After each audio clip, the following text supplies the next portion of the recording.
Hoje o bate-papo é com Camila Teles. Ela é produtora rural, influencer. Eu não gosto muito desse nome influencer porque dá uma sensação de... Comunicadora, né? Dá uma sensação de futilidade. Agora eu gosto da comunicadora do agro que ela é.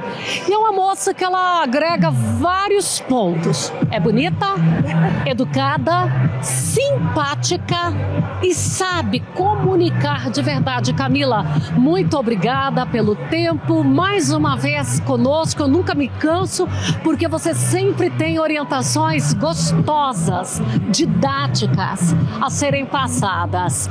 E você está percorrendo os seus ambientes de palestra com um novo foco, porque se é a mesma palestra não tem graça. Eu já vi uma vez, duas vezes.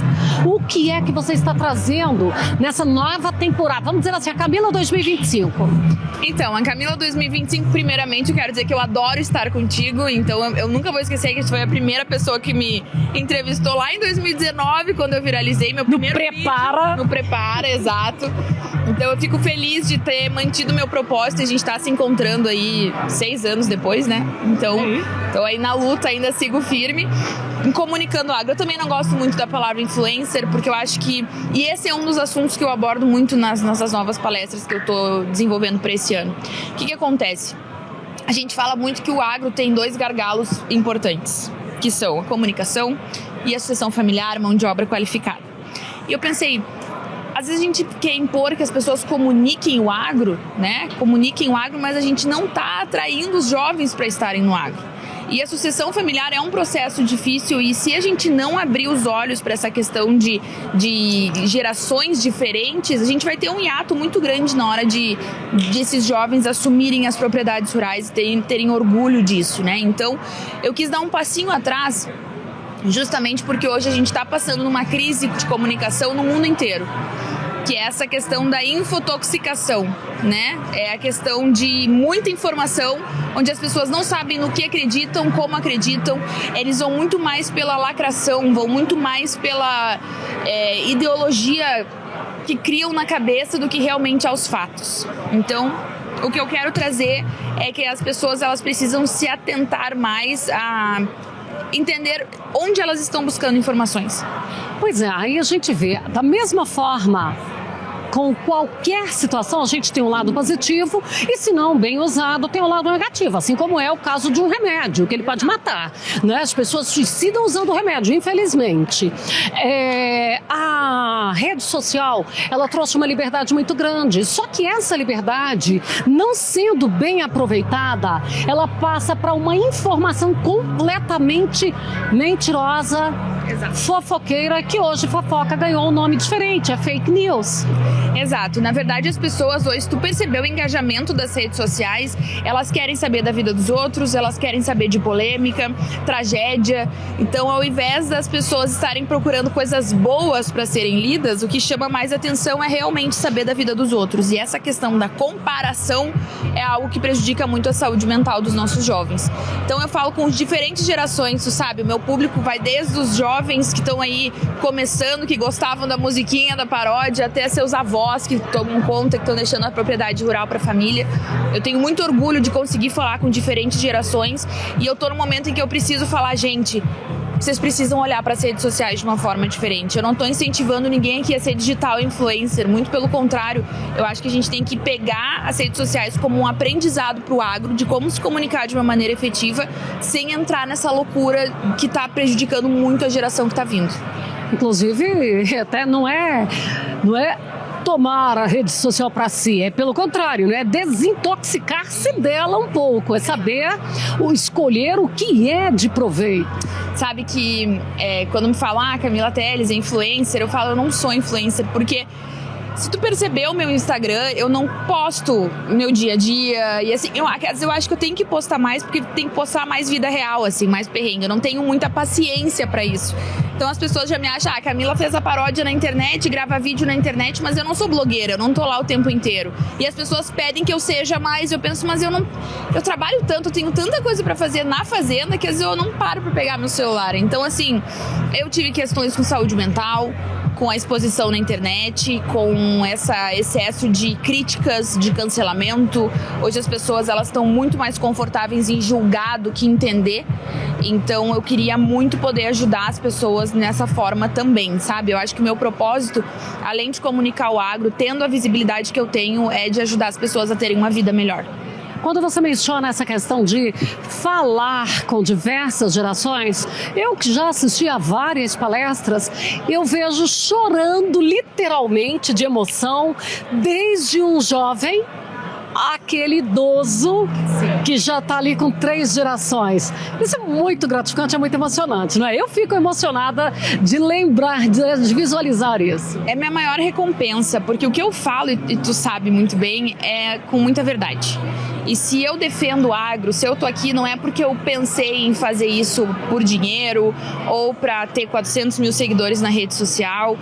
Toda vez que eu defendo o agro, que vem uma pauta onde eu penso que as pessoas não podem pensar assim, eu penso no meu avô, eu penso no meu pai, eu penso na minha mãe, eu penso na minha avó, que construíram tudo com uma enxada na mão, sem internet, sem celular, sem luz elétrica, sem nada. Então, assim, os jovens hoje, eles estão nascendo já com muita coisa disponível, né? Hoje até fazer TCC de faculdade, tu pede pro chat GPT, ele faz pra ti.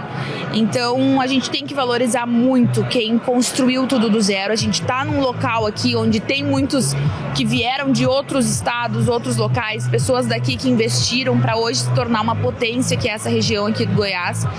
Mas a gente precisa valorizar. Sem valorizar e sem respeitar a história, a gente nunca vai conseguir montar o futuro.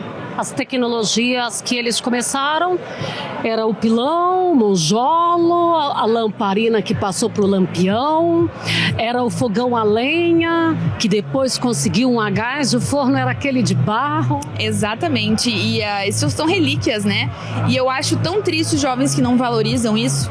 Então, de novo, meu propósito segue o mesmo, comunicar. A comunicação era um radinho a pilha. Exatamente. Então, e assim como ainda existe hoje, né? Isso é muito legal de ver. Se tu vai numa propriedade rural muito no interior, não tem sinal de internet, não tem nada, o radinho continua sendo a sua comunicação principal. Então, tem tanta coisa legal pro agro mostrar, tem tanta história linda pra gente contar, que eu acho que é uma nova fase, assim, na minha vida, que eu quero contar mais histórias e rebater menos, mas contar com fatos o que aquilo que as pessoas pensam não faz sentido, né?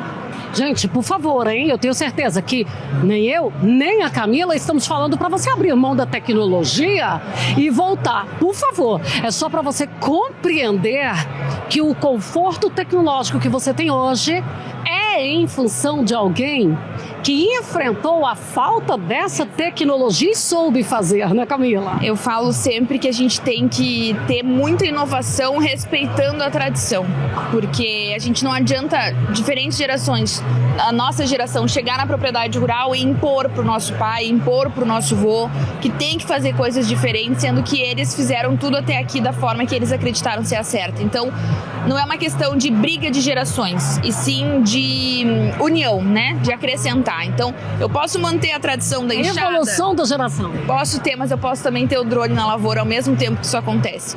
A evolução é o crescimento, é estar junto e mostrar para as pessoas que ainda acham que a gente está lá na enxada toda a realidade tecnológica e inovadora que existe no nosso setor.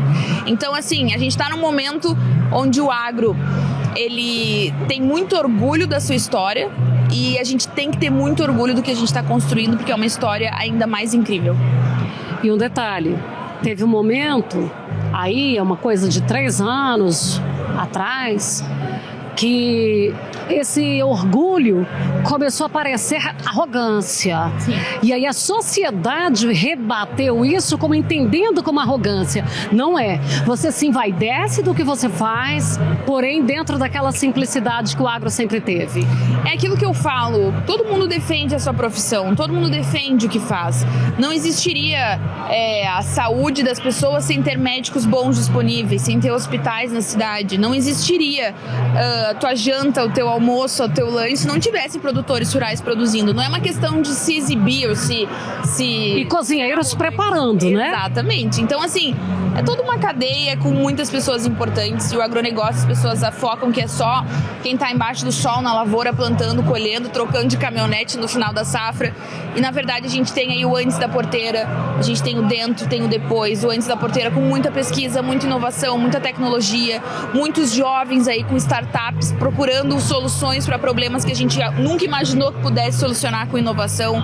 A gente tem dentro da porteira toda a parte de produção, o fora da porteira depois, né? Toda a parte de logística, exportação, mercado internacional, tem toda a parte de comunicação. Se não fossem vocês aqui mostrando tudo o que acontece, também as pessoas não saberiam. Então, é uma cadeia gigantesca com muitas possibilidades para os jovens trabalharem e para as pessoas valorizarem.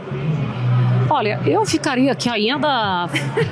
Ela faria uma palestra aqui só com as perguntas e tudo. Mas eu também preciso liberar, que tem um monte de gente querendo uma fotinha, querendo um bate-papo. Camila, obrigada. Que Deus te abençoe sempre. Um bom 2025 para você e sua família.